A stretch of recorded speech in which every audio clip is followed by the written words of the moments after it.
Olá pessoal, boa noite. Sejam todos bem-vindos aí a mais uma aula de citologia clínica. Hoje daremos início aí a mais um conteúdo.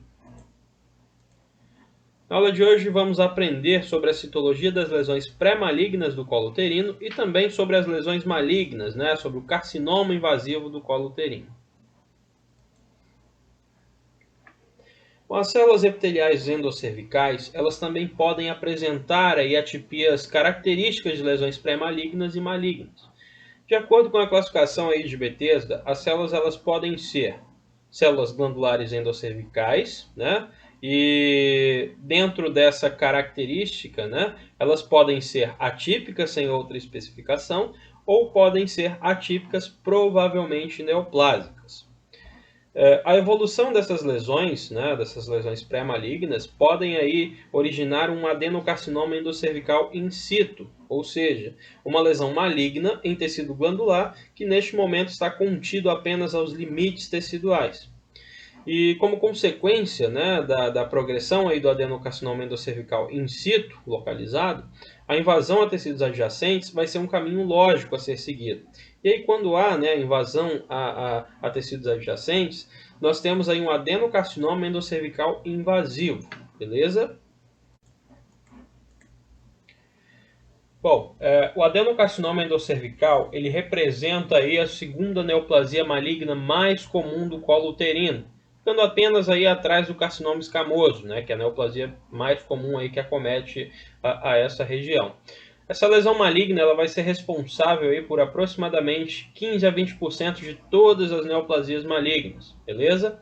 E é notável o avanço da incidência do adenocarcinoma endocervical, porque nas décadas ali de 50 e 60, essas lesões correspondiam aí apenas a 5% das lesões malignas do colo uterino. Então houve um notável aumento de 5% para 15 a 20% é bastante diferença. Seria o aumento da incidência real ou aparente? Em outras palavras, real ou consequência da efetividade dos programas de rastreamento citológico. Este último, com certeza, há de se imaginar que se a gente tem um programa de rastreamento citológico eficiente, consequentemente, nós conseguimos aí distinguir com mais clareza, com maior clareza, as lesões glandulares e as lesões, consequentemente, aí, epiteliais, malpigianas. Apesar disso, o rastreio de lesões endocervicais ele vai ser dificultado, pois muitas vezes aí os sinais histológicos eles vão estar relacionados a tecidos glandulares que vão se encontrar aí em camadas inferiores do epitélio glandular. Então, é difícil a gente identificar uma lesão aí endocervical, um adenocarcinoma endocervical em seu início, porque as lesões geralmente acometem em um primeiro momento as camadas mais profundas, as glândulas mais profundas ali do epitélio glandular.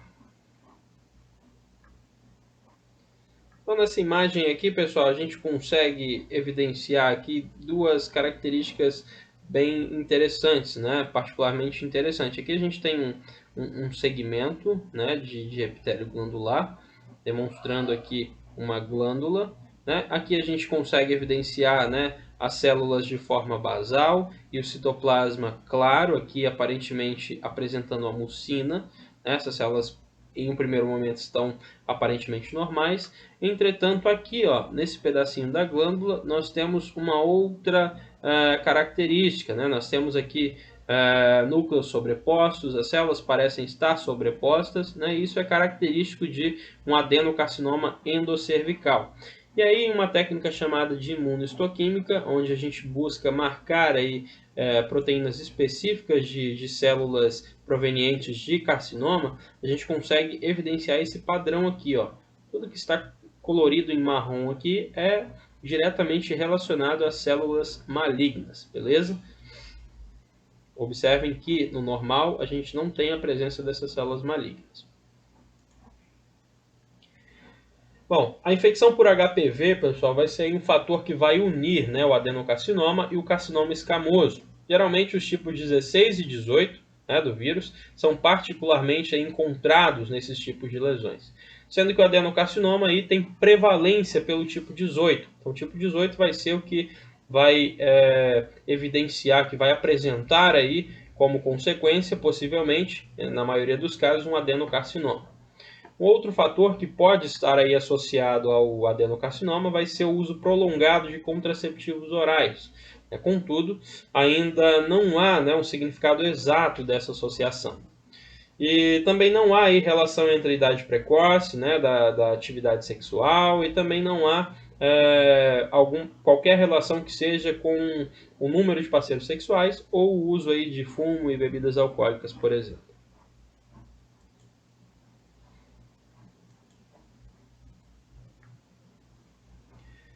Bom, enquanto que a maioria das lesões escamosas aí serão visíveis aí à colposcopia, as anormalidades glandulares, especificamente aí o adenocarcinoma in situ, vai se apresentar dentro do canal endocervical. Portanto, a gente tem aí uma impossibilidade, no momento do exame, em acessar essas lesões.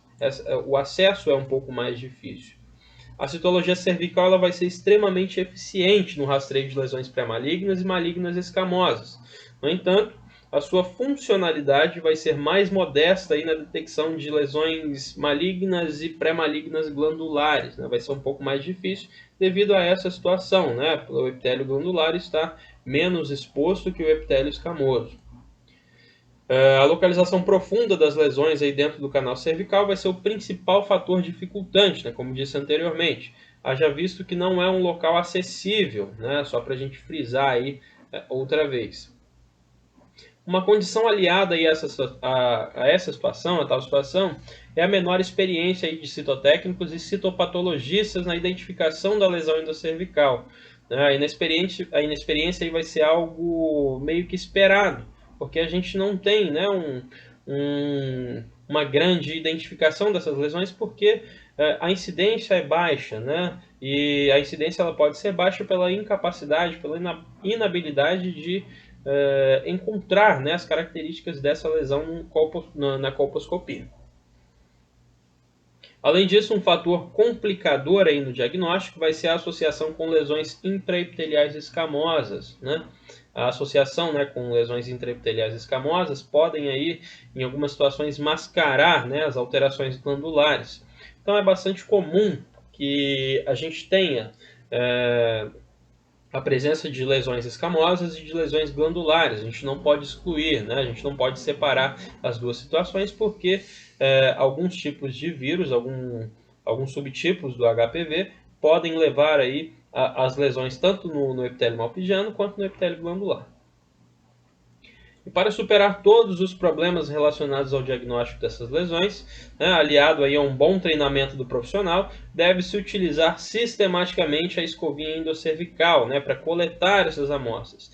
E esse uso sistemático deve ser um uso bem específico, deve ser feito um bom uso dessa escovinha, de modo que a gente colete aí a melhor quantidade, a melhor qualidade de amostra possível. O uso da escova vai ser aí em movimentos rotatórios, de introdução e retirada. E esses movimentos rotatórios com introdução e retirada vão resultar aí numa maior descamação e numa maior facilidade diagnóstica, beleza?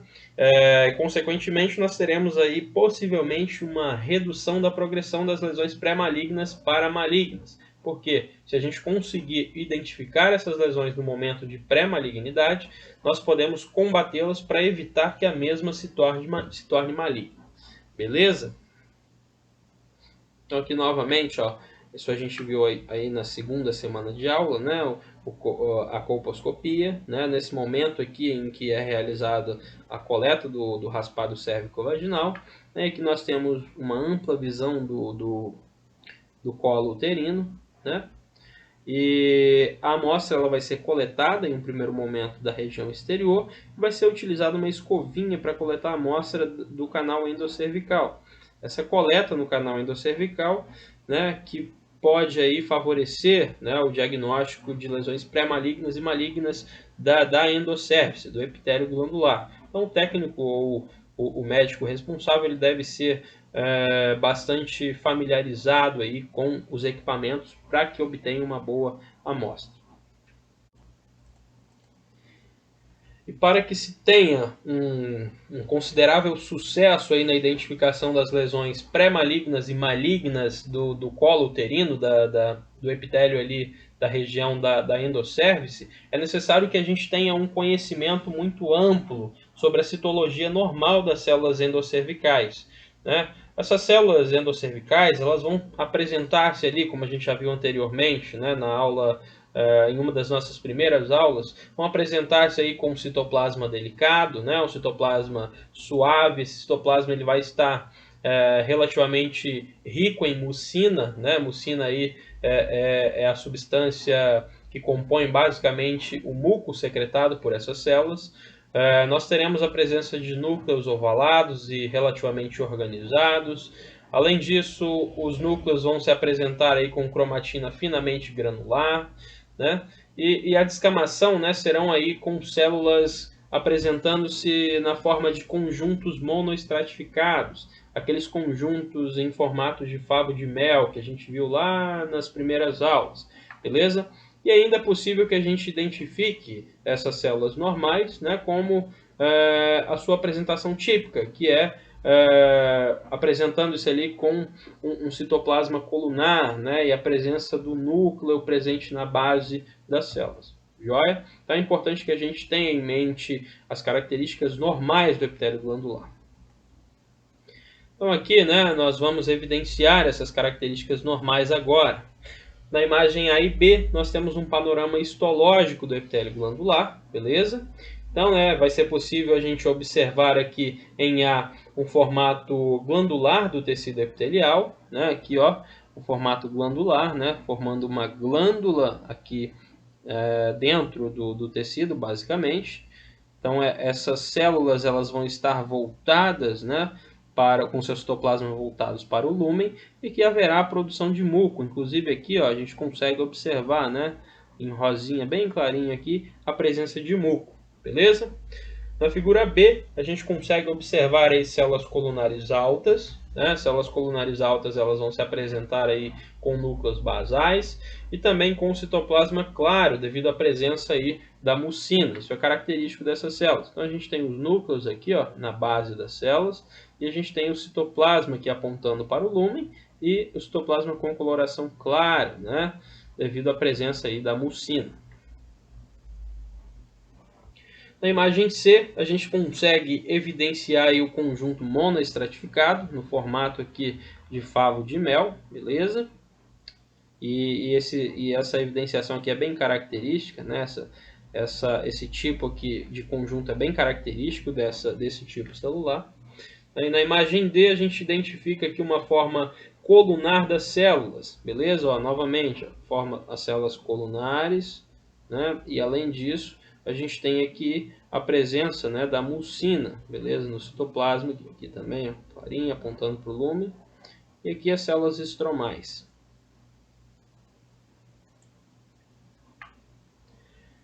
Bom, novamente, na figura A, a gente consegue observar um conjunto monoestratificado em formato de favo de mel, beleza? Ó, monoestratificado no formato aqui de favo de mel. Além disso, a gente evidencia, né, a forma nuclear homogênea e ovalada. A gente tem uma distribuição normal desse núcleo. Na figura B, né, notavelmente aqui um conjunto em formato de favo de mel, novamente. E nesse conjunto observa-se ainda algumas células colunares, beleza? Ó, a gente tem um formato de favo de mel, os núcleos eles são homogêneos, né? E aqui, ó, novamente, ó, duas células colunares, o núcleo aqui na base e o citoplasma. Bom, além disso, né, a gente vai evidenciar aí a cromatina granular dessas células e também bordas irregulares. A gente não tem devido a... Desculpa, bordas regulares. A gente tem essas bordas regulares porque esses núcleos eles estão se apresentando aqui de forma homogênea, de forma bem distribuída, de forma que estão bem delimitados, beleza? E na figura C, pessoal, a gente consegue ver aqui um conjunto de células em formato aí de paliçada, né, que é quando essas células elas estão lado a lado. E essas células elas vão se apresentar aí de formas colunares com citoplasma delicado aí devido à mucina, beleza? Então a gente tem aqui os núcleos na região basal, as células colunares em formato de paliçada e o citoplasma claro devido à mucina. Na figura D, nós vamos observar aí células mucossecretoras. Essas células elas são as células colunares altas, só que ricas em acúmulos de muco em seu interior. A partir desse momento, essas células elas vão soltar o muco para a região do lúmen e esse muco ele vai adentrar aí, sair através das cavidades glandulares. Na figura E e F, a gente consegue evidenciar aí células glandulares endometriais e endocervicais, beleza? As endometriais elas vão ser menores, com citoplasma escasso, apresentando-se de formas arredondadas e também com hipercromasia nuclear, beleza? A descamação das células epiteliais glandulares endometriais vão ocorrer aí sob forma de pequenos conjuntos tridimensionais com sobreposição nuclear. Então a gente tem aqui um conjunto de células que descamaram, né, da região do endométrio, e essas células elas vão se apresentar aqui com sobreposição nuclear, né, várias células umas em cima das outras, com um formato mais ovalado. A gente não tem o epitélio colunar alto aqui nessa situação, e também a presença intensa de hipercromasia, beleza? Enquanto que aqui, né, no epitélio endocervical, a gente tem um padrão característico, né, das células em formato aqui de arranjo monoestratificado, em formato de favo de mel, e a gente tem todos esses núcleozinhos aqui se apresentando, né, de forma normal, de forma homogênea, beleza?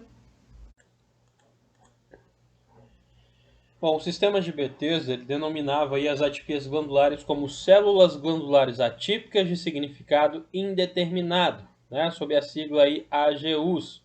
Mais tarde, essa categoria ela foi renomeada aí para células glandulares atípicas, sob a sigla AGC. Por que houve essa modificação? Né? Para evitar aí a confusão com a categoria ASCUs, que a gente estudou na aula passada, beleza? Atualmente, a classificação utilizada é células glandulares endocervicais atípicas sem outra especificação e células glandulares endocervicais atípicas provavelmente neoplásicas. Joia? Alguns estudos sugerem aí que essas atipias aí de células glandulares endocervicais é um diagnóstico raro em citologia, sendo a sua incidência aí entre 0,08% e 0,81%. O encontro de anormalidades glandulares aí nas amostras citológicas cervicais pode representar aí no exame histopatológico desde de lesões benignas, né, como pólipos endocervicais ou endometriais, metaplasia tubárias, né, como também lesões significativas, né, compreendendo aí condições pré-malignas e malignas escamosas e glandulares, beleza? Essas últimas aí não somente endocervicais, mas também endometriais e extrauterinas. E a atipia de células glandulares endocervicais diagnosticada no exame citológico, mais frequentemente aí se associa a lesões intraepiteliais escamosas, que é o adenocarcinoma endocervical in situ ou invasivo aí, né? Que é o objeto da nossa aula de hoje. O risco aí de lesão significativa vai ser menor aí na subcategoria atipia de células glandulares endocervicais sem outra especificação, né? Quando a gente for comparar essa classificação com a classificação aí de atipias de células glandulares endocervicais provavelmente neoplásicas, né? Então nós temos aí a atipia de células glandulares endocervicais sem outra especificação, correspondendo aí a 40% de chance de haver uma lesão maligna ou pré-maligna. Enquanto que as atipias de células glandulares endocervicais, né, provavelmente neoplásicas, vão apresentar aí cerca de 72% aí de risco, beleza?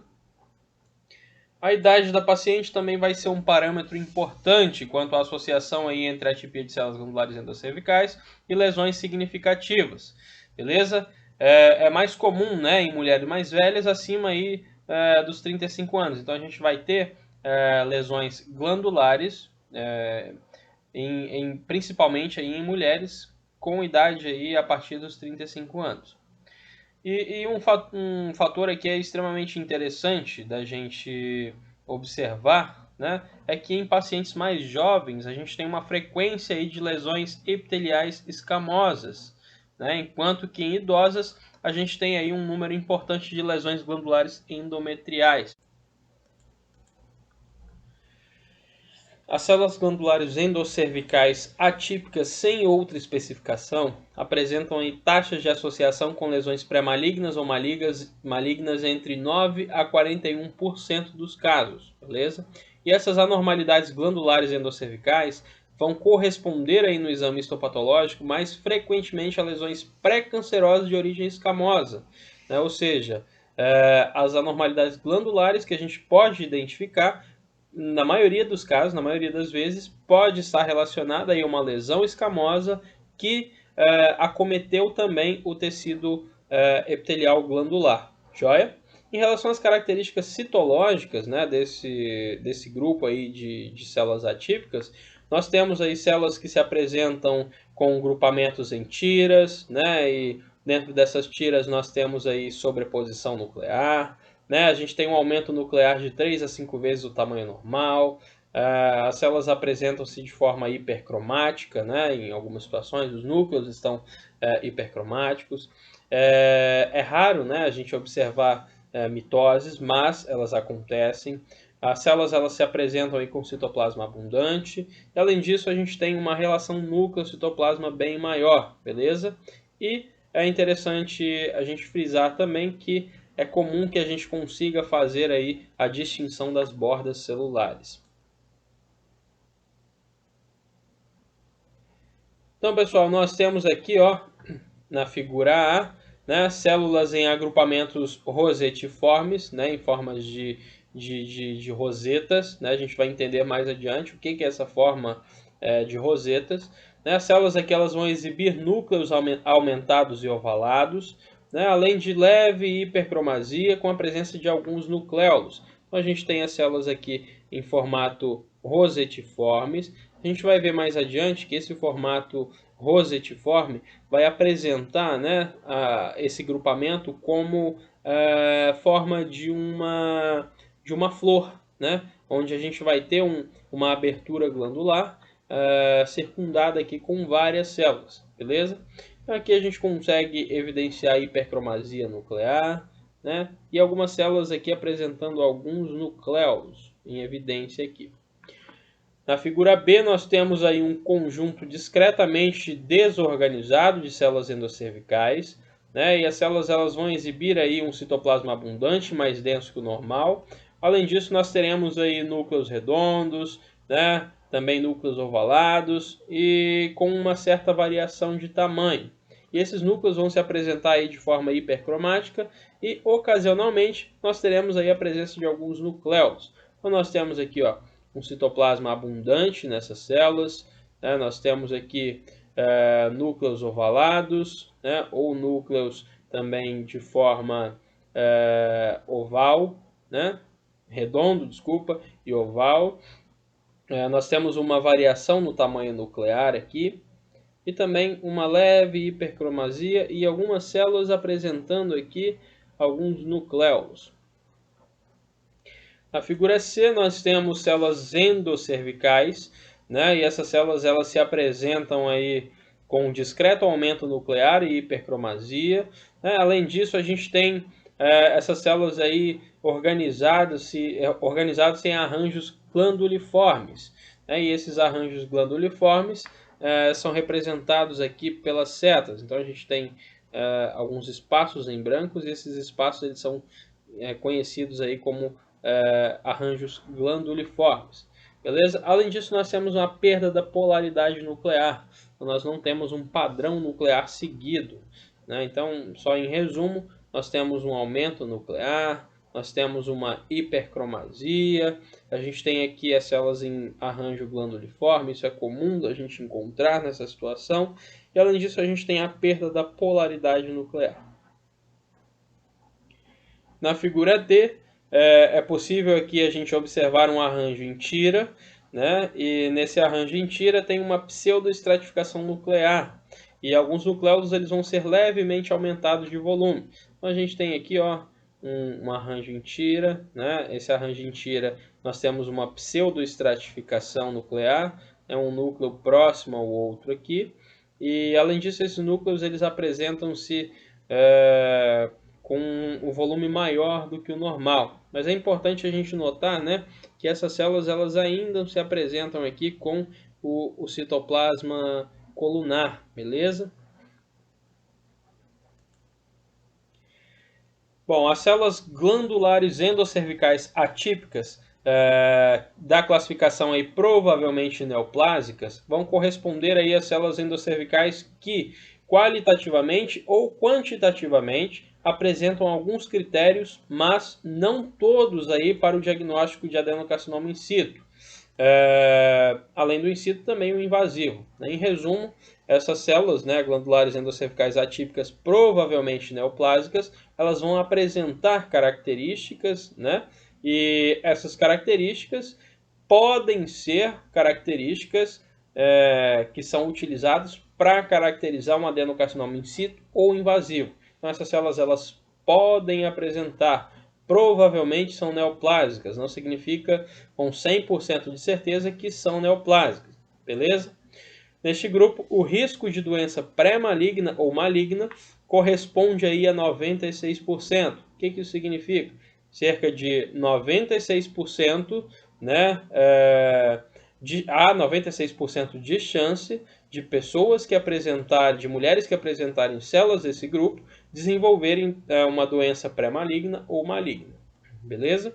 E as características citológicas encontradas nessa situação são células agrupadas em placas ou em tiras com uma intensa sobreposição nuclear, além disso, raras rosetas ou aspecto de plumagem, né? É difícil a gente ver aquela estrutura, né, em formato de roseta que a gente viu na imagem anterior, e além disso a gente tem, né, a célula se apresentando aí com um aspecto de plumagem. O que seria esse aspecto de plumagem? Os núcleos proeminentes, os núcleos se apresentando sob forma de protusões, né, saindo das células. Além disso, nós temos a presença de núcleos aumentados, uma leve a moderada hipercromasia e além de um aumento aí na relação núcleo-citoplasma, beleza? É possível a gente observar nessas células, devido aí ao aumento do núcleo também, uma menor quantidade de citoplasma. Então essas células elas vão perdendo as suas características, né, que são características glandulares. As células elas se apresentam aí com bordas mal definidas e também é comum a gente evidenciar em algumas situações algumas mitoses aí ocasionais. Na figura A, observa-se aí um agrupamento desorganizado de células endocervicais atípicas. Os núcleos eles estão aumentados e esses núcleos aumentados eles se apresentam com uma discreta variação de tamanho. Além disso, a gente evidencia hipercromasia, podemos evidenciar também a presença de nucléolos proeminentes, e é evidente ainda uma sobreposição nuclear com perda da polaridade celular. Então nós temos aqui, perda da polaridade nuclear. Então os núcleos eles já não estão mais organizados, não estão mais de forma homogênea. Então a gente tem aqui, núcleos aumentados, beleza? Vários núcleos aumentados. Se a gente comparar, né, uns com os outros aqui, a gente tem uma variação, né, do tamanho do núcleo. Nós temos a presença de hipercromasia em algumas situações. E além da hipercromasia, nós temos aqui a presença de alguns nucléolos, né? Vários pontinhos aqui dentro do núcleo celular. E aqui, né, a gente consegue observar, principalmente aqui nesse canto, uma sobreposição nuclear, quando os núcleos estão sobrepostos. Na figura B, observa-se aí um arranjo em formato de tiras, né? A gente tem um arranjo em formato de tiras, Os núcleos aqui eles vão se apresentar de forma alongadas, né, e também de formas aumentadas. E se a gente observar bem, nós teremos aqui uma pseudoestratificação nuclear. Esses núcleos eles estão aparentemente, além de estarem sobrepostos, né, em algumas situações, esses núcleos eles vão estar com aparência de estratificação. A aparência deles vão aparentar se estar estratificados. Na figura C, a gente tem aqui um conjunto desorganizado, né, de células endocervicais. Nós temos um conjunto desorganizado. E as células elas vão apresentar aqui núcleos anormais, uma variação no tamanho nuclear, né? Vai apresentar aqui também uma hipercromasia, né? Núcleos hipercromáticos. Além disso, a gente consegue evidenciar alguns nucléolos, pode ser que a gente encontre alguns nucléolos, e ainda há um esboço aqui de um arranjo glandular, beleza? Na imagem D, nós teremos aqui um conjunto glanduliforme, né, de células endocervicais atípicas, e essas células elas vão exibir aí núcleos aumentados, com uma variação de tamanho e de volume, além de hipercromasia. E é possível observar também, né, que algumas células elas vão apresentar aí, irregularidades das bordas nucleares e também, às vezes, a presença de nucléolos. Então, a gente tem aqui um grupamento tentando se organizar aqui de forma glanduliforme, sendo essa região aqui a região da glândula, né? Então nós temos aqui várias formas nucleares e vários tamanhos nucleares. Nós temos aqui também a presença de irregularidades nas bordas nucleares, além da presença de alguns nucléolos, beleza? Bom, pessoal, como consequência aí de células atípicas aí possivelmente neoplásicas, né, células glandulares atípicas possivelmente neoplásicas, nós podemos ter um adenocarcinoma in situ, né? Esse adenocarcinoma in situ ele está estabelecido aí já há tempos na literatura como uma lesão precursora aí do adenocarcinoma invasivo, né, aí do presente no colo do útero, encontrado aí no colo do útero. Só revisando alguns conceitos do começo da aula, o que seria um adenocarcinoma? O adenocarcinoma é uma lesão maligna que acomete principalmente os tecidos glandulares, beleza? Então, quando a gente fala em adenocarcinoma in situ, né, lá do colo do útero, a gente está falando em um carcinoma glandular, né, presente apenas no epitélio glandular da região endocervical, beleza? E esse adenocarcinoma in situ, que está localizado apenas no epitélio glandular, ele pode evoluir, né, para um adenocarcinoma invasivo, ou seja, pode invadir tecidos adjacentes, né, se tornando aí um adenocarcinoma invasivo, uma lesão maligna invasiva, beleza? A incidência do adenocarcinoma in situ tem vindo aí a aumentar nos países desenvolvidos cerca de 5 a 25%, né? E várias hipóteses são sugeridas para essa incidência, para esse aumento de incidência. A hipótese mais consensual é de que existe aí uma maior taxa de detecção dessas lesões, né? Por quê? Porque nós temos, né, em países mais desenvolvidos uma implementação, né, de programas de rastreio citológicos efetivamente funcionais, né? E esses programas eles vão detectar precocemente lesões precursoras, né? Seja aí lesões precursoras escamosas ou glandulares, e consequentemente, se a gente detecta lesões precursoras, a gente consegue, né, com uma maior facilidade, evitar que essas lesões se transformem em lesões malignas. Sob a perspectiva histológica, o adenocarcinoma in situ ele vai ser caracterizado aí pelas seguintes situações, né? A gente vai ter uma lesão com uma preservação da arquitetura normal, né? Da arquitetura glandular normal ali principalmente. Nós teremos um envolvimento aí de parte, né, ou de todo o epitélio de revestimento. A gente pode ter um aumento nuclear, a gente pode encontrar cromatina grosseira, além de variação de nucléolos. A gente pode ter vários nucleolos, como a gente pode ter pouco ou nenhum, beleza? É possível ainda verificar que a gente tem um aumento da atividade mitótica, e isso faz sentido, já que é uma lesão, né? Uma lesão maligna, e a lesão maligna é caracterizada aí por células imaturas, e essas células elas se replicam para aumentar aí a extensão da lesão. E além disso, a gente consegue identificar aí em raspados cérvico-vaginais uma estratificação aí com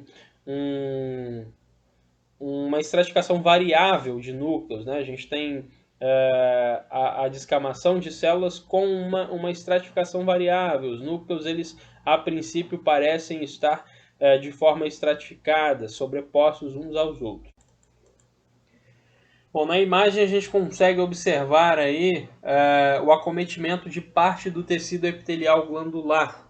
Nós temos aqui, né, na imagem A1, uma sobreposição nuclear, além de uma estratificação variável de núcleos, beleza? Ó, núcleos sobrepostos e, além disso, uma aparência estratificada. Joia? Também é possível observar que a gente tem a manutenção aí da estrutura glandular, né? A estrutura ela continua aqui, ó, íntegra. Entretanto, esse trecho aqui, esse segmento do epitélio encontra-se comprometido. Na imagem 2 aqui a gente tem uma marcação histoquímica, imunohistoquímica, desculpa, para proteínas consideradas aí como critério de malignidade. Então a gente tem aqui nessas células a presença de proteínas provenientes de células malignas, né? E quando a gente marca isso aqui com algum anticorpo específico, a gente tem esse padrão de coloração. E nesse sentido, né, a gente consegue observar aqui a preservação da estrutura glandular do tecido e o acometimento apenas de um trecho. Beleza? Isso aqui, né, significa então um adenocarcinoma in situ, joia? Que acometeu apenas o tecido em questão. Na imagem histológica a gente consegue observar aqui novamente um adenocarcinoma in situ, né, aqui na endosservice. Então, nós temos aqui, ó, toda a extensão glandular, né, comprometida, beleza? E aqui uma glândula não afetada. Bom, como características citológicas aí do adenocarcinoma in situ, a gente pode observar a presença aí de um fundo limpo, né, além de celularidade moderada em alguns casos, podendo até ser abundante. Algumas células anormais com aparência colunar. A gente consegue evidenciar aí uma perda do padrão de favo de mel. A descamação ela vai ocorrer aí em formato de tiras ou também com arranjos aí prioritariamente caracterizados por pseudoestratificação nuclear, um aspecto de plumagem, que é quando os núcleos celulares eles se apresentam de forma proeminente, a gente vai ver nas próximas imagens agora. Arranjos glandulares ou em roseta, então a gente consegue evidenciar as células aí em formato, os conjuntos celulares em formato glanduliformes. Também conseguimos observar aí anomalias nucleares estruturais, né, como por exemplo, os núcleos se apresentam de forma alongada, né, alguns também se apresentam relativamente aí com um aumento de volume. É possível também que a gente observe hipercromasia, a presença de cromatina grosseira, além de nucleolos bem pequenininhos. E é importante ressaltar também que a gente tem um aumento da relação núcleo-citoplasma e também a presença aí de mitoses, em algumas situações a apoptose também.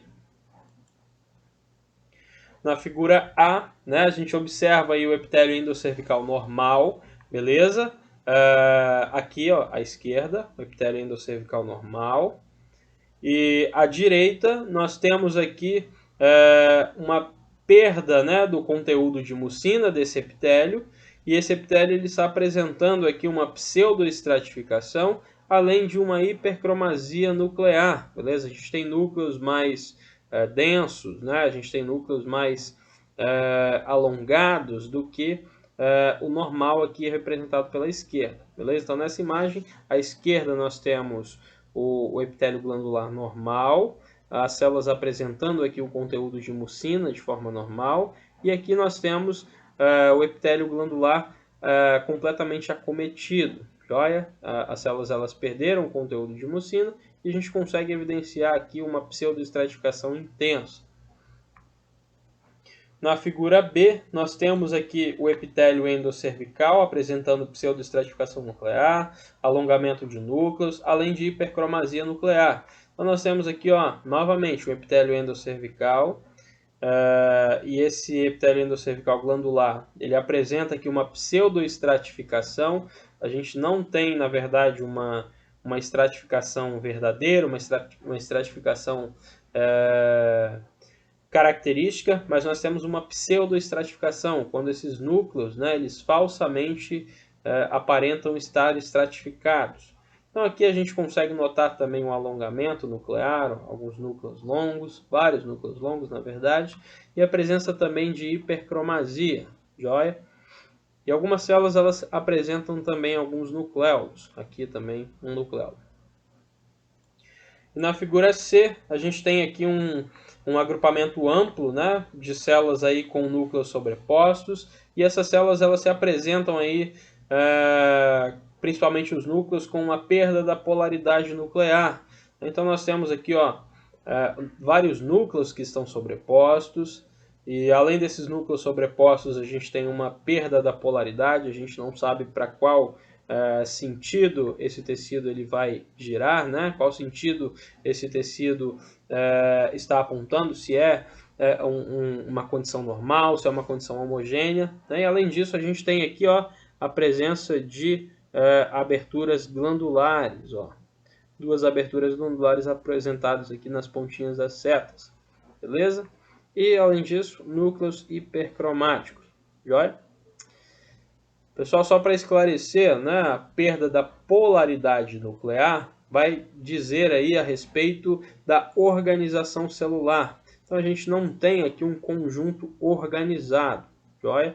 Quando há a perda da polarização nuclear, da polaridade nuclear, desculpa, a gente tem um conjunto desorganizado.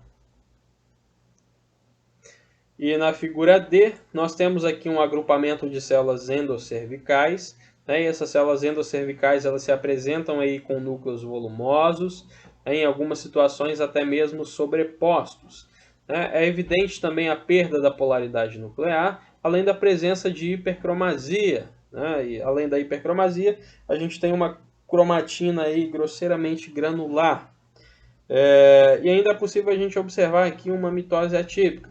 Vamos lá, vamos rever essa imagem novamente. Nós temos aqui vários núcleos de tamanhos variados, vários tamanhos nucleares. Nós temos alguns núcleos que estão sobrepostos, aqui principalmente também a gente tem núcleos sobrepostos. Nós temos a perda da polaridade nuclear, os núcleos eles não estão dispostos de forma homogênea. Esses núcleos apresentam-se hipercromáticos, alguns hipercromáticos. Além disso, a gente tem uma cromatina grosseiramente granular, a cromatina granular aqui, vários granulozinhos intranucleares. E ainda aqui a mitose atípica, beleza? Bom, na figura E, pessoal, a gente pode evidenciar aqui um agrupamento de células endocervicais com núcleos volumosos e hipercromáticos, e além disso nós temos a presença de alguns núcleos alongados na periferia, e esses núcleos alongados na periferia estão evidenciados aqui na forma de protusões nucleares. E essas protusões nucleares é que dão um aspecto de pluma, o aspecto de plumagem para esse tecido. Então aqui novamente, células endocervicais, com núcleos relativamente volumosos e hipercromáticos. Além disso, na periferia aqui a gente tem várias células com núcleos alongados, e esses núcleos alongados apontando para fora desse tecido, são consideradas protusões nucleares. Essas protusões nucleares dão um aspecto de pluma, aspecto de plumagem para esse tecido. E na figura F, nós temos aqui agrupamentos de células endocervicais que são evidenciados aí com núcleos volumosos. Essas células são frequentemente aí alongadas, os núcleos dessas células são frequentemente alongados, e apresentam-se de forma hipercromática e com a cromatina grosseira. E ainda a gente consegue evidenciar a presença de protusões, né? Essas protusões nucleares novamente dão aspecto de plumagem para o tecido. Já é para o tecido, não, para o conjunto encontrado aqui no raspado cérvico-vaginal. Então a gente tem aqui, ó, núcleos volumosos, núcleos de diversos tamanhos, né? Diversas formas também, principalmente alongados, a presença de hipercromasia, né? A presença aqui também de sobreposição nuclear e, além disso, né, a presença de protusões. E essas protusões, como disse anteriormente, são características aí e o tecido aparenta, né, ter aspecto de plumagem quando a mesma está presente. Novamente, na figura A, nós temos aí células em arranjo, né? E esses arranjos eles apresentam-se aí com uma acentuada pseudoestratificação, além de hipercromasia nuclear. Então nós temos aqui tiras, aí essas tiras elas estão pseudoestratificadas, a gente tem muitas células aqui, e os núcleos dessas células se apresentam de forma pseudoestratificadas. Além disso, a gente tem uma hipercromasia nuclear, beleza? E na figura B, né, novamente, nós temos aqui um arranjo em tira, né, e esse arranjo ele apresenta células endocervicais com uma pseudoestratificação nuclear também, além de um aumento nuclear e a presença de hipercromasia. Novamente, uma pseudoestratificação, aumento nuclear, várias formas, né, uma hipercromasia, joia? Na figura C, as células estão agrupadas em formato de roseta, né, e aqui, ó, agrupadas no formato de roseta, e além disso aqui a gente tem uma pequena abertura, né, um formato glanduliforme, beleza? Há um aumento aqui na variação dos tamanhos dos núcleos, que vão se mostrar aqui, ó, de formas alongadas também, beleza? E também vai haver, né, uma intensa sobreposição nuclear, vários núcleos uns em cima dos outros. É comum, né, evidenciar aqui a hipercromasia e também, né, é comum a gente evidenciar uma cromatina grosseiramente granular, aqui, vários granulozinhos dentro da cromatina, joia? Dentro do núcleo, desculpa. Na figura D, a gente consegue evidenciar aqui um arranjo glandular, né, tipo, e esse arranjo glandular, as células elas vão se apresentar aí com núcleos volumosos, né? Esses núcleos eles se apresentam aqui com vários tamanhos. Além dos tamanhos variados, a gente tem uma hipercromasia intensa, né? Uma cromatina que em algumas situações ela é finamente granular, né? Aqui finamente granular, em uma outra situação, né? Também pode ser aí grosseiramente granular. Além de pequenos nucleolos, né? Que a gente evidencia aqui, ó, pequenos nucleolozinhos. E uma pseudoestratificação em pequenos setores também, ó. Pseudoestratificação aqui, pseudoestratificação aqui. Aqui também, ó, principalmente, ó, uma pseudoestratificação. Joia? Bom, e quando um adenocarcinoma in situ ele rompe as barreiras teciduais, ou seja, quando ele sai ali do seu sítio inicial e atinge sítios adjacentes, né, reconhece-se essa lesão como uma lesão invasiva, beleza? E para essa lesão invasiva nós damos o nome de adenocarcinoma endocervical invasivo, joia? E na histologia a gente observa aí algumas características em específico, como por exemplo, células individuais, né, ou glândulas até mesmo incompletas, né, glândulas que não atingiram o seu ápice aí de maturação. Além disso, a gente pode evidenciar células morfologicamente malignas, né, assim como a gente viu anteriormente, né, células aí com uma diferença na relação núcleo-citoplasma, com formas aberrantes no núcleo, são todas características aí de malignidade, joia? E além disso, é evidente também a presença de glândulas malignas. Mais adiante nós vamos estudar uma imagenzinha contendo essas características. Algumas outras características histológicas também podem ser comuns, né? Como por exemplo aí, glândulas complexas, glândulas que podem ser ramificadas, glândulas que também são pequenas ou que crescem aí confluentemente num padrão aí simulando um labirinto, né? É possível também a gente observar aí um padrão de crescimento cribriforme, né, do epitélio de origem glandular, e nós temos um aspecto maligno aí tecidual destituído de estroma. É quando a gente tem um tecido que se apresenta de forma maligna, nós não temos mais a presença do estroma. E é isso que acontece, né, com adenocarcinomas endocervical invasivo. Há uma proliferação excessiva de glândulas, e essas glândulas nem sempre chegam à maturação, e essas glândulas vão ocupar, né, o local do estroma, o local de sustentação do tecido. Joia? E é comum também a gente evidenciar a presença de glândulas abaixo do limite profundo das glândulas normais. Então a gente tem um determinado limite de aparecimento dessas glândulas, e quando a gente tem glândulas nas regiões mais profundas do tecido, nós temos, né, uma característica aí bem intensa de malignidade. As características citológicas do adenocarcinoma endocervical invasivo, né, podem ser aí a diátese tumoral, né, é característico quando um tecido, quando um adenocarcinoma in situ, ele invade os tecidos adjacentes, então a gente tem a diátese tumoral. Nós temos células aí anormais com uma ligeira configuração colunar em algumas situações, alterações nas arquiteturas, né, e essas arquiteturas apresentam-se de forma idêntica aí a do adenocarcinoma in situ. As células elas descamam em formato de sincícios, né, células em conjunto. Há uma maior perda da coesão celular, as células elas não se encontram mais de forma coesa, né, essas células elas apresentam-se com formatos diferentes, os seus formatos não são mais homogêneos. É evidente ainda a presença de núcleos grandes, e esses núcleos eles podem também ser pleomórficos. O que significa? Podem ter variados tamanhos, variadas formas. As bordas nucleares elas estarão um pouco mais espessas e também estarão irregulares, beleza?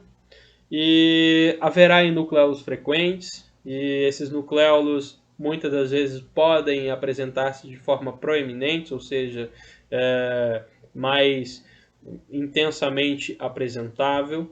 Além disso, nós temos cromatina que pode estar irregularmente distribuída, as células elas não estarão com uma intensidade, né, os núcleos celulares não estarão com uma intensidade em sua coloração, né, em sua cromatina, e é possível que a gente evidencie mitoses com uma certa frequência, porque já que é um tecido imaturo, um tecido que ainda que não vai atingir o seu ápice de maturação, porque é um tecido maligno, é comum que a gente encontre mitoses frequentes.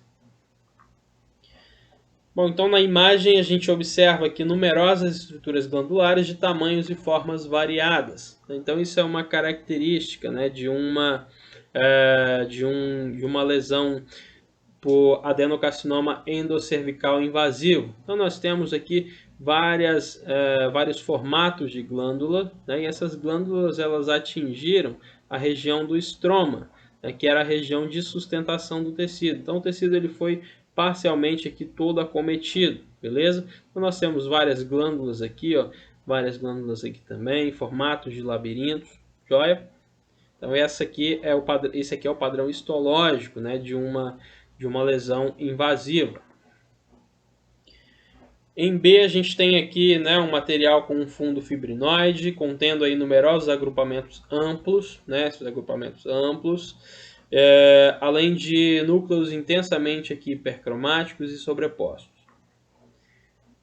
Em C nós temos um conjunto aqui glanduliforme, né, representado aqui por células grandes, beleza? E essas células grandes elas possuem um citoplasma delicado, é quase que imperceptível esse citoplasma, é mal delimitado também, e além disso a gente consegue observar aí os núcleos volumosos, né, uma variação de tamanho nesses núcleos, uma cromatina aí finamente granular, né, pequenos grânulos aqui na cromatina. É evidente também a presença de nucleolos. Esses nucleolos estão proeminentes, estão em evidência.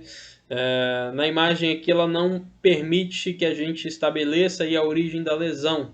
Por isso a gente deve procurar algumas características comuns malignas, né, aí do epitélio glandular, né? Então a gente tem que buscar células com características relativas ao epitélio glandular, né, que são células aí colunares. E essas células colunares elas têm que se apresentar nessa situação com protusões nucleares e também em formato de tiras com pseudoestratificação. Então aqui a gente tem uma característica de malignidade, entretanto, né, a gente precisa confirmar essa malignidade encontrando células colunares ou células agrupadas aí em formato de tiras com pseudoestratificação e com a presença, né, do aspecto de plumagem, com a protusão nuclear, beleza? Então aqui, ó, mais uma vez, né, o formato glanduliforme aqui dessa estrutura. Na imagem D, nós temos aqui um arranjo glanduliforme novamente, né, e as células desse arranjo se apresentam aí com um grande tamanho. Além do grande tamanho, a gente tem núcleos volumosos. Aqui, ó, a região glandular, aqui o aspecto glanduliforme. Os núcleos eles se apresentam aqui de forma bem aberrante, né? São volumosos, hipercromáticos. Além disso, é notável aqui a cromatina, desculpa, granular, né? Vários granulozinhos de cromatina aqui, ó.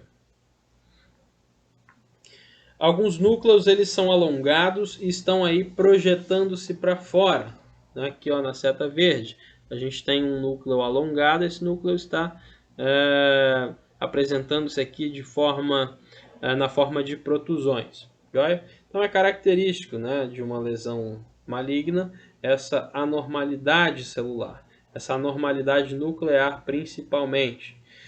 Já é característico também de uma lesão maligna e pré-maligno a irregularidade na distribuição da cromatina. Nós vamos ver mais adiante que as células que apresentam uma regularidade na distribuição da cromatina podem ser consideradas células benignas. Entretanto, as células que apresentam uma irregularidade na distribuição da cromatina são células que são consideradas malignas. Já? Na letra E, nós temos aqui um arranjo, né, em forma de tira, né, e é comum nós observarmos aqui uma pseudoestratificação. É evidente ainda que a gente tenha núcleos alongados, ó, vários núcleos alongados, outro aqui, mais um aqui. Uma cromatina grosseiramente granular. É possível que a gente evidencie aqui os grânulos presentes aqui no núcleo, além da hipercromasia. E a cromatina, né, apesar de granular, ela também vai ser irregularmente distribuída, beleza? Então nós teremos núcleos aí com uma cromatina mais em evidência em determinadas regiões e nem tanto em outras. Na figura F, nós vemos aqui um agrupamento de células grandes, né, com os núcleos aqui extremamente volumosos, apresentando aí a anisocariose, né, e nessa imagem é bem comum, né, que a gente observe aqui alguns núcleos excêntricos, né, alguns núcleos com formatos aberrantes. Tipo esses dois aqui são núcleos aberrantes. Além disso, observa-se hipercromasia como eu disse anteriormente, né, que é característico de células malignas, uma irregularidade na distribuição da cromatina. Nós não temos uma cromatina homogeneamente distribuída. Algumas regiões bem mais claras, com pouca cromatina, e outras regiões com mais cromatina. Aqui também é a mesma situação. Bom, distinguir aí um adenocarcinoma in situ de um adenocarcinoma invasivo vai ser algo muito difícil, né? Porque existem algumas semelhanças e, na dúvida, a possibilidade de invasão ela deve ser sempre sugerida, joia? E para a gente diferenciar, né, o adenocarcinoma invasivo do adenocarcinoma in situ, a gente precisa considerar, né, algumas situações. como por exemplo, pleomorfismo nuclear, né? A gente vai ter vários tamanhos e várias formas nucleares em lesões invasivas. A presença de cromatina irregularmente distribuída é algo em evidência também em uma lesão maligna. A presença de nucleolos proeminentes também é uma característica bem específica de um adenocarcinoma invasivo. E a presença de diátese tumoral também vai ser aí uma característica bem marcante, né, do adenocarcinoma invasivo. Se não tiver diátese tumoral, nós não teremos uma lesão chamada de adenocarcinoma invasivo. Nós teremos aí um adenocarcinoma in situ. Então, quando ele atinge outros tecidos, nós temos aí a diátese tumoral. Joia? Bom, as atipias celulares do epitélio glandular endocervical, né, consideradas aí pré-malignas e malignas, por vezes elas podem ser semelhantes aí a atipias celulares evidenciadas por outras situações. Algumas alterações reativas que acometem aí o epitélio glandular, como por exemplo o processo de reparação tecidual, pode apresentar aí células com características atípicas, né? As características citológicas evidenciadas nessa situação, então, são aí aumento do volume nuclear, variação no tamanho celular, nucleolos proeminentes e células endocervicais multinucleadas. Por vezes, né, essas estruturas elas podem ser confundidas, né, com estruturas e com células presentes aí em uma lesão maligna, beleza? A gente vai evidenciar isso agora na próxima imagem. Na figura 1, observa-se células com grande tamanho, um citoplasma relativamente denso, além da presença de neutrófilos. Os neutrófilos são característicos, né, de atividades inflamatórias. O núcleo dessas células é volumoso, e consequentemente também a gente tem o espessamento da borda nuclear, né, desse núcleo volumoso. Há presença ainda de hipercromasia e também presença de nucleolos. Não há aí alteração da relação núcleo-citoplasma. E a borda nuclear vai ser lisa, né? E essa borda nuclear lisa vai ser aí relacionada à condição benigna dessa célula. Então a gente tem aqui uma célula grande, né? Uma célula colunar aqui glandular grande, com um citoplasma denso, beleza? Do lado de fora a gente tem aqui alguns neutrófilos, que são característicos de atividade inflamatória.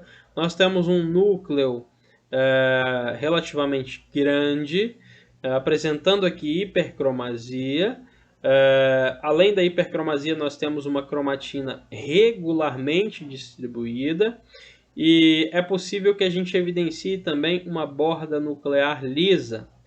Tudo isso, pessoal, é relacionado a uma condição benigna, beleza? Essa célula, apesar de estar com um tamanho grande, né, ela não é uma célula maligna, ela só está assim em resposta a uma atividade inflamatória ou a uma atividade de reparação tecidual. Na figura B, nós temos aqui um conjunto celular, né, apresentando aí algumas células grandes.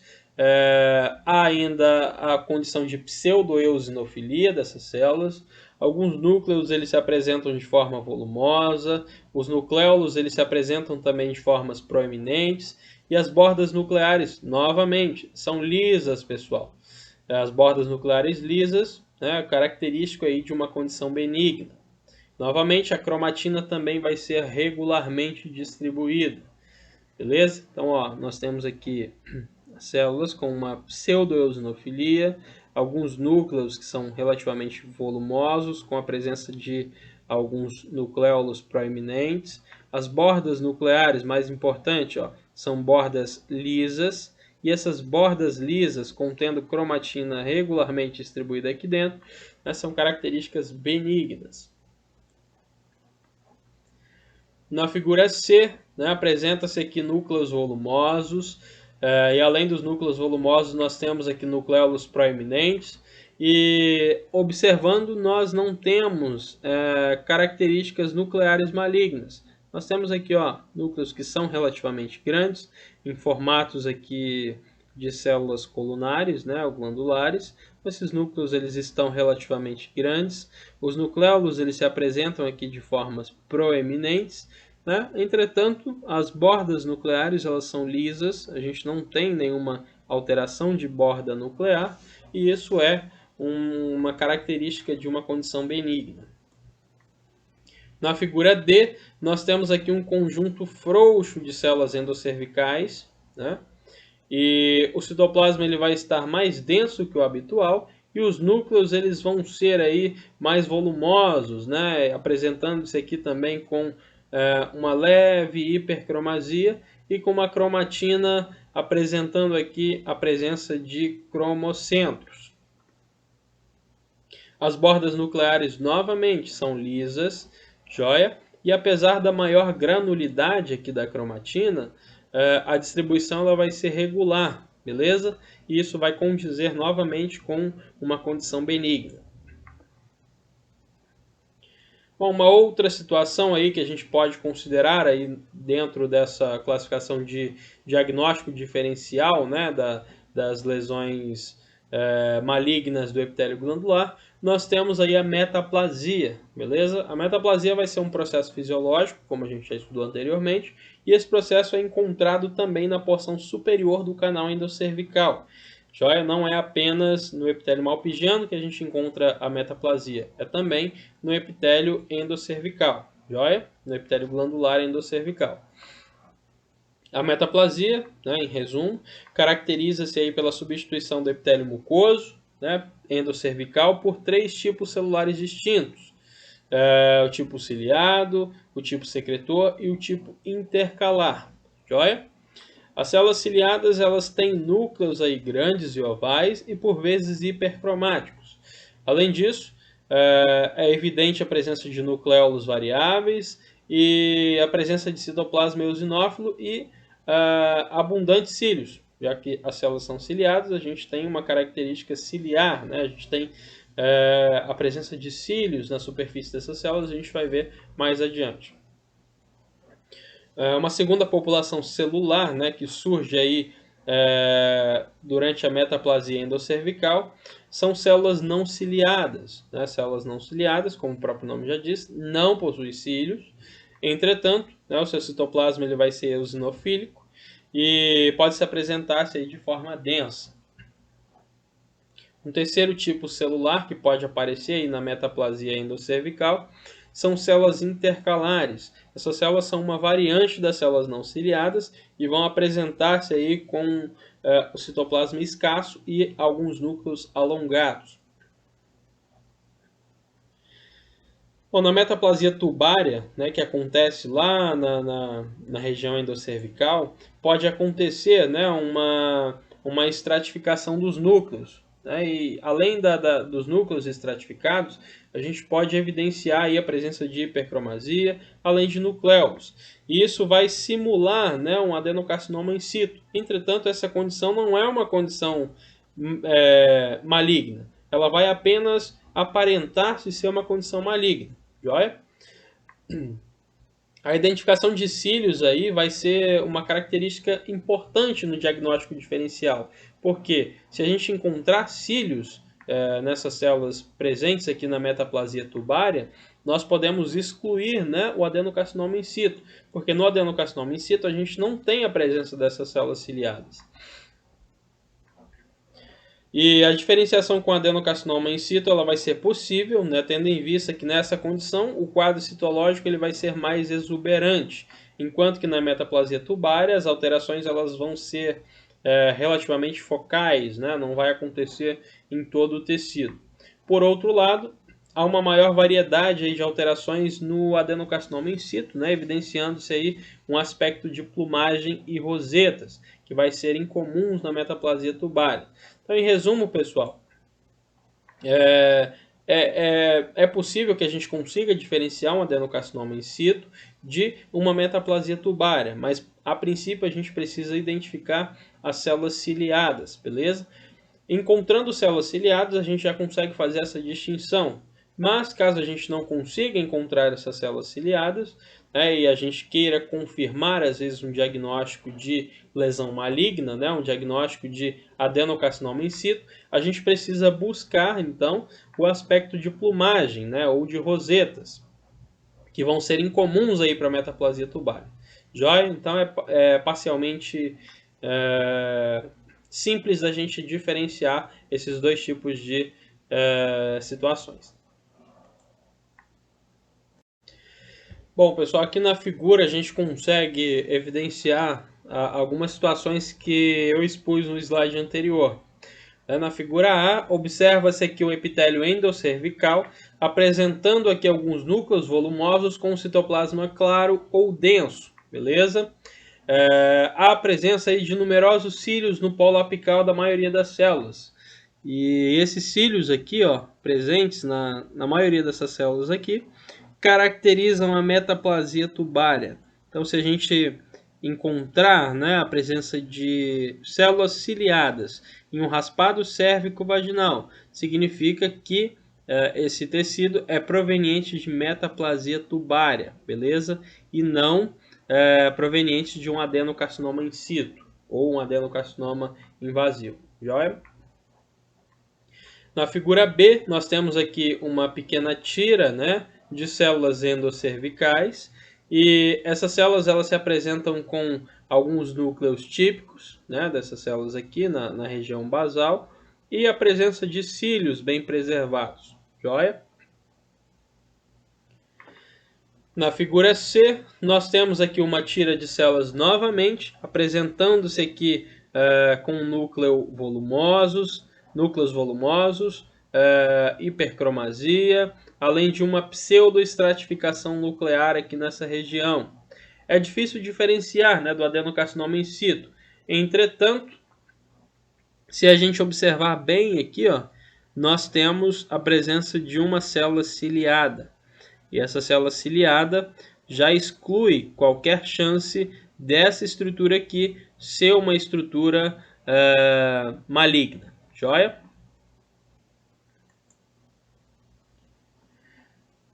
Novamente, outra figura para a gente confirmar todas essas informações, né? Em A, a gente consegue evidenciar um agrupamento com núcleos volumosos, né? Um agrupamento aqui com vários núcleos volumosos.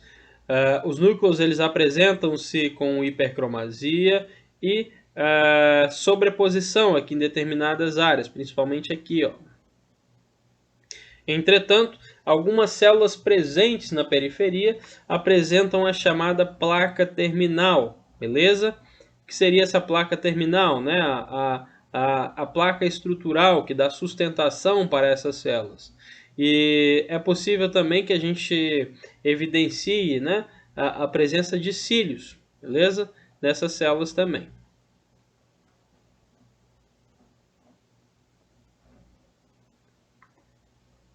Na figura B nós temos um conjunto aí desorganizado com algumas células endocervicais, apresentando aqui alguns núcleos discretamente aumentados de volume, beleza? Então nós temos aqui um conjunto desorganizado, alguns núcleos que se apresentam com um volume um maior que o outro, beleza? Esses núcleos eles vão se apresentar também de forma ovalada, não é apenas núcleos redondos, também vão apresentar-se de forma ovais. E é possível que a gente note também uma pseudoestratificação aqui em algumas regiões, aqui e aqui, né? E o encontro da placa terminal e dos cílios em várias dessas células permite aí o diagnóstico de metaplasia tubária, ou seja, a presença da placa terminal com a presença de alguns cílios, né, é característico de metaplasia tubária. A gente não tem aqui, novamente, a presença de um adenocarcinoma in situ, porque nós temos células apresentando cílios. Joia? E na figura C, nós temos aqui novamente um arranjo em tiras. Os núcleos aqui eles vão se apresentar de forma alongada e alguns hipercromáticos, além de apresentar aqui uma pseudoestratificação novamente. E vai haver aqui a presença novamente da placa terminal, né? E a presença de cílios aqui nessa placa terminal, o que vai, né, descredenciar essas células de serem malignas, confirmando então o diagnóstico benigno dessa situação. Bom, a presença de pólipos endocervicais e endometriais também é uma situação bastante comum, que por vezes pode ser aí confundido com adenocarcinoma endocervical invasivo, beleza? Os pólipos, eles são agrupamentos celulares glandulares que podem ser aí descamados, né, da região endocervical e que assumem aí uma arquitetura papilar, podendo serem aí confundidos com os tecidos glandulares, beleza?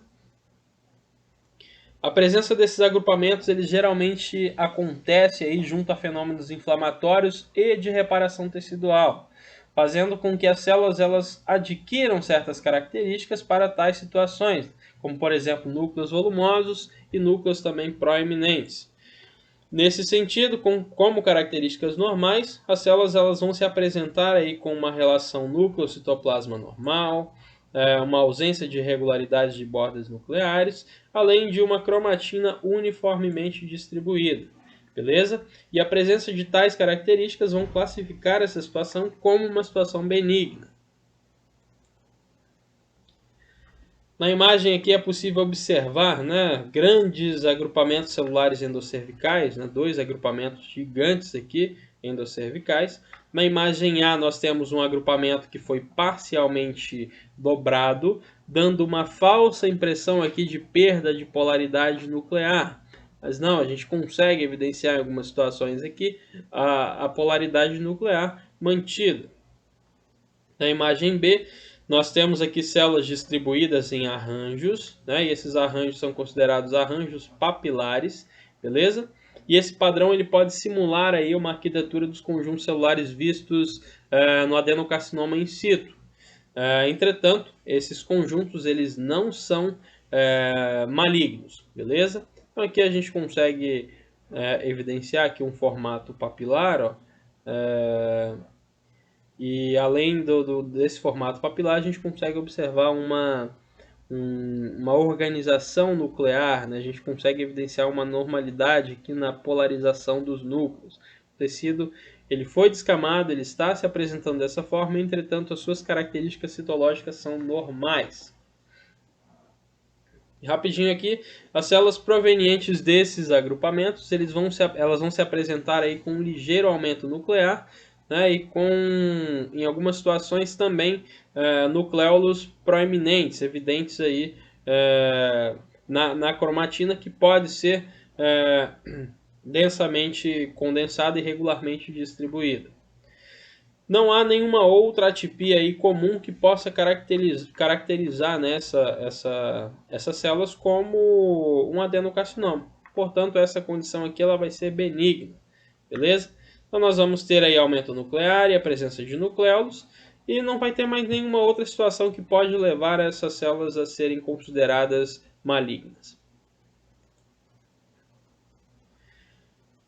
Em algumas situações vai ser ainda possível, né, que a gente possa evidenciar aí células do segmento uterino inferior, ou para facilitar, né, células aí da porção superior do canal endocervical. Então é normal que a gente encontre algumas células no raspado cérvico-vaginal que estão mais próximas da região intrauterina. E a presença dessas células, em algumas situações, podem aí levar a resultados falsos positivos, né, em relação à presença ou não de um adenocarcinoma invasivo ou um adenocarcinoma in situ, beleza? As células encontradas nessa região uterina aí inferior ou na região superior do canal endocervical, como se assim preferirem, são idênticas às células endometriais. E essas células elas são desalojadas aí através do uso da escovinha na colheita das amostras do canal endocervical. Então a gente usa a escova e a escova ela vai ser capaz, né, de remover essas células que estão na porção final aí do canal endocervical.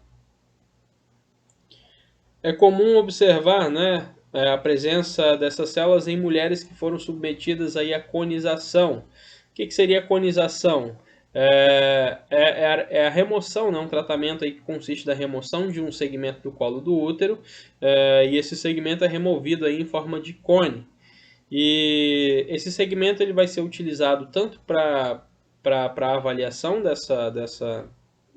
dos critérios de malignidade ou de pré-malignidade, né, através de uma biópsia, mas também pode servir como um tratamento. E devido a esse procedimento de conização, nós temos aí um encurtamento do colo do útero. E esse encurtamento vai facilitar aí a presença de células que colonizam as porções mais superiores. Então, se a gente encurtou o colo do útero e introduziu ali uma escovinha para raspar aquele local, é bem comum, né? E é bem maior a probabilidade da gente pegar também células que estão na porção mais superior, né, do trato endocervical, e também células que estão presentes ali, em outras palavras, na região mais inferior do útero. Geralmente as células daquela região vão se apresentar-se das seguintes formas: em agrupamentos sinciciais, e esses agrupamentos são apresentáveis aí com pequenas células. Essas células vão se apresentar aí com citoplasma escasso, e além de escasso também mal delimitado, a gente não sabe onde começa, onde termina. É comum a gente evidenciar núcleos ovalados ou também ligeiramente alongados, e é simples também da gente encontrar uma cromatina finamente granular, além de raras mitoses, desculpa. E nesse tecido, a gente pode encontrar também uma informação, nesse raspado, desculpa, cérvico-vaginal, a gente pode encontrar também uma informação bem específica que pode diferenciar de uma vez por todas essas células de lesões malignas e pré-malignas. Por exemplo, em um raspado do tipo, a gente pode encontrar, né, pequenos capilares. E se a gente encontra esses pequenos capilares em meio aos agrupamentos de células do estroma, ou também uma dupla população celular composta de elementos estromais e glandulares, nós temos aí uma condição de benignidade, né?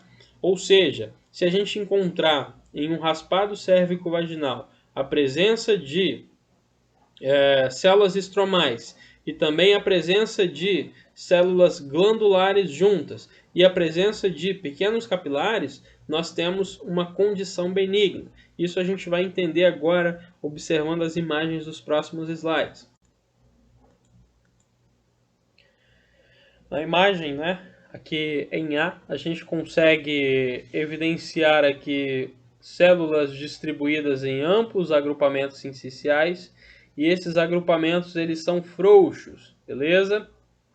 Em B, apesar aí da sobreposição nuclear causar uma certa preocupação, né, já que a sobreposição nuclear a gente viu que é característico de lesões pré-malignas e malignas, o encontro de capilares aqui nesse tecido, né, apontado aqui pela seta, vai auxiliar aí na identificação benigna dessas células. Como a gente viu anteriormente, né, no slide anterior, a presença desse encontro de capilares, juntamente com a presença de dois tipos celulares também, que a gente vai evidenciar nessas duas imagens abaixo, né, as células estromais e as células glandulares, são característicos de benignidade. Na letra C, nós vemos aqui um agrupamento tubular de células glandulares, né, do segmento uterino inferior ou da porção final ali do canal endocervical. Né, os núcleos aqui vão se apresentar na periferia, né, a gente tem núcleos na periferia, beleza? E aparentemente esses núcleos eles vão se apresentar de forma amontoada. Isso aqui pode ser comum, né, lá nas lesões do adenocarcinoma in situ e no adenocarcinoma invasivo. Entretanto, né, apesar disso se apresentar comum, a monotonia desses núcleos aqui, né, a distribuição homogênea desses núcleos presentes aqui, ó, principalmente na região central, pode descaracterizar completamente alguma situação em que se suspeita aí de uma lesão pré-maligna ou de uma lesão maligna. Beleza? Então essa situação aqui ela vai apresentar, mesmo tendo aqui algumas características compartilháveis com condições malignas e pré-malignas, a presença aqui dos núcleos de forma monótona, sem nenhuma alteração em específico, apresenta essa situação aqui como uma situação benigna. Na letra D, a gente evidencia aí também um arranjo tubular de células glandulares, né? Um arranjo tubular aqui de células glandulares, e esse arranjo tubular de células glandulares vai ser aqui circundado, né, por células estromais. E esse padrão celular duplo, células glandulares e células estromais, indica, né, a origem desse tecido, que esse tecido ele foi coletado a partir ali da porção final, né, do canal endocervical e da parte mais inferior do útero, vai indicar que essas células foram coletadas dessa região e que isso é passivo de benignidade. Joia? Bom, o uso de escovas endocervicais também pode resultar em uma descamação maciça, pessoal. A escova pode fazer com que haja aí a remoção de grandes fragmentos. E esses grandes fragmentos, que serão coletados aí através da escovação, podem conter aí pequenas aberturas glandulares, né? E até mesmo em determinadas situações esses agrupamentos eles podem se dobrar. E se eles se dobrarem, a gente tem uma falsa impressão de amontoamento. E essa falsa impressão de amontoamento pode, por consequência, né, fazer com que os núcleos pareçam aí perder a sua polaridade. Mas isso não acontece, né, de forma real. Isso só é evidenciado porque há um amontoamento aí devido ao padrão de coleta desse tecido. Tal quadro, se não observado corretamente, pode aí representar uma fonte de diagnóstico falso positivo. Então, se a gente não observar corretamente as características expostas por essa situação e correlacionar com o seu diagnóstico real, a gente pode, né, inferir em um resultado falso positivo. Então, a gente pode pegar um material desse e falsamente identificá-lo como um adenocarcinoma endocervical invasivo. E isso é muito perigoso. Para não ser considerado como tal, né, como um falso positivo, é preciso que a gente note aqui as seguintes características celulares. Por exemplo, a ausência de atipias nucleares, a ausência de estratificação nuclear, a ausência de outros padrões associados à malignidade, como, por exemplo, núcleos em formato de plumagem, também a presença de tiras aí com pseudoestratificação nuclear. Então, para que a gente exclua, né, as características de malignidade desse tecido, presente aqui nesse campo de artefato de escova, é necessário que a gente considere todos esses três tópicos que apresentei para vocês agora, beleza? E se as células encontradas elas enquadrarem-se nessas características, a condição consequentemente vai ser benigna. Se a gente pegou ali uma célula, a gente está avaliando esse raspado cérvico-vaginal, e esse raspado cérvico-vaginal ele se enquadrou aqui nessas três situações, consequentemente, né, esse raspado cérvico-vaginal é proveniente aí, de alguma situação benigna. A figura ela vai evidenciar um fragmento tecidual, né, proveniente aí, da colheita por escovação endocervical. E na figura A a gente consegue observar aqui o epitélio endocervical, né, em sua integralidade, apresentando aqui as aberturas glandulares. Então nós temos aqui uma abertura glandular, uma outra abertura glandular aqui também. Em B, novamente, nós temos o epitélio endocervical, também normal. Aqui a presença de uma luz glandular presente aqui, né, de um lúmen. E esse lúmen está circundado aqui por células endocervicais típicas. Então nós temos aqui células com o núcleo na base, a presença de mucina, o citoplasma aqui colunar alto, ó, aqui novamente, ó, o citoplasma aqui em formato colunar alto e o núcleo na base, beleza? Então não há aqui pseudoestratificação nuclear. Então essa condição é benigna. O adenocarcinoma endocervical invasivo, por vezes, pode se confundir aí com lesão intraepitelial escamosa de alto grau, principalmente quando essa última apresenta envolvimento glandular. Nós vimos no começo da aula aí que as lesões escamosas, né, por vezes, podem aí acometer, né, podem aí envolver também o epitélio glandular. E por esse motivo, um grande número de casos aí diagnosticados com adenocarcinoma in situ são, na verdade, relacionados a lesões de alto grau, né? E quando há a presença aí de NIC3, né, ou uma lesão de alto grau com envolvimento glandular, é comum a presença de determinadas características celulares, como arranjos glandulares com células apresentando citoplasma delicado, a presença aí de núcleos que, por vezes, apresentam-se de formas excêntricas, né, com diferentes tamanhos, diferentes formas, e também a presença de nucléolos com características aí de NIC3. Porém, né, para que isto se confirme como um adenocarcinoma, é preciso que a gente tenha uma característica própria do adenocarcinoma. Quais são as características próprias do adenocarcinoma? Núcleos alongados, conjuntos celulares em tiras, pseudoestratificação nuclear, bem como também o aspecto de plumagem, evidenciado ali pelas protusões, né, nucleares que são característicos dessa situação. Então, pessoal, para que a gente possa diferenciar uma lesão intraepitelial de alto grau de um adenocarcinoma in situ, a gente tem que buscar, né, as condições que faltam para que seja confirmado como adenocarcinoma in situ. E quais são essas condições? Os núcleos alongados, os conjuntos com pseudoestratificação e também o aspecto de plumagem, beleza?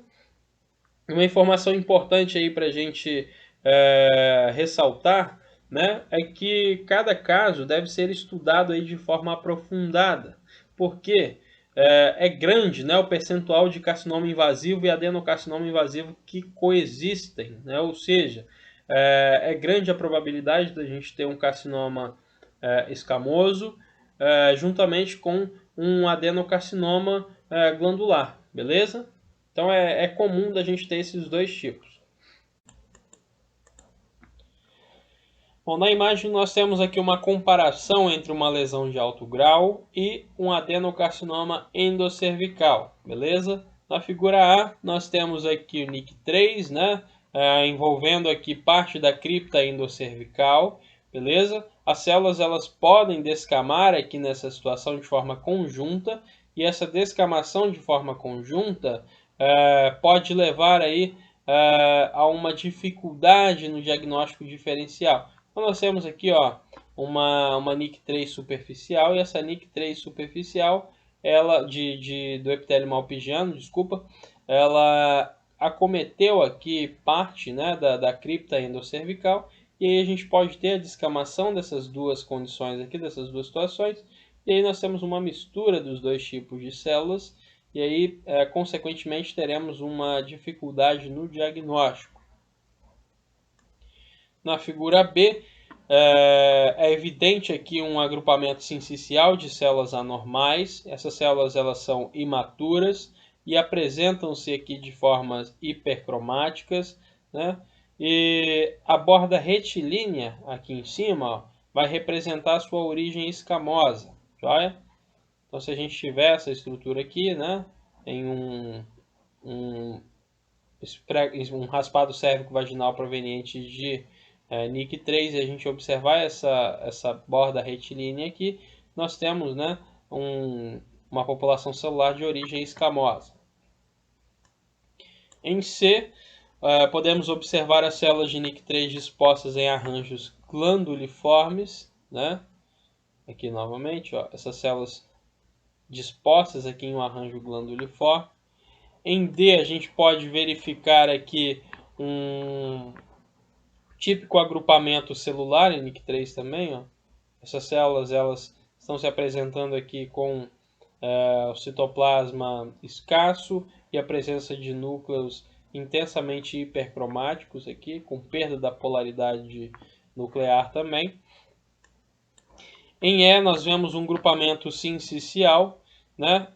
E alguns setores aqui desse grupamento sincicial, nós temos uma simulação, né, de arranjos glandulares, né? Aqui, ó, simulação de arranjos glandulares. E além disso, nós temos a presença de alguns núcleos na periferia. Esses núcleos na periferia, dispostos aqui de forma paralela aos núcleos que estão no centro do tecido, é característico de NIC3.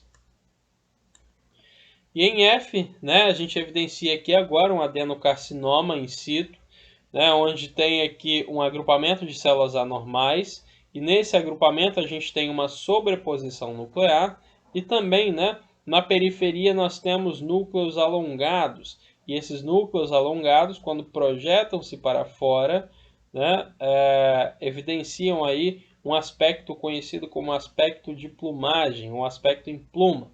Então isso aqui é característico de um adenocarcinoma in situ. E quando a gente compara, né, com esse lesão aqui, esse raspado cérvico-vaginal proveniente de NIC3, a gente consegue notar a diferença principalmente dos núcleos que estão na periferia. Enquanto que NIC3 os núcleos eles estão paralelos ao grupamento, aqui no adenocarcinoma in situ eles estão apontando, né, para a região externa, estão apontando para fora, estão em formatos aqui de protusões, beleza? E esse formato de protusão, como a gente já viu anteriormente, é conhecido como plumagem. Beleza, pessoal? Finalizamos por aqui então mais uma videoaula. Agradeço a atenção de todos, um forte abraço e uma boa noite.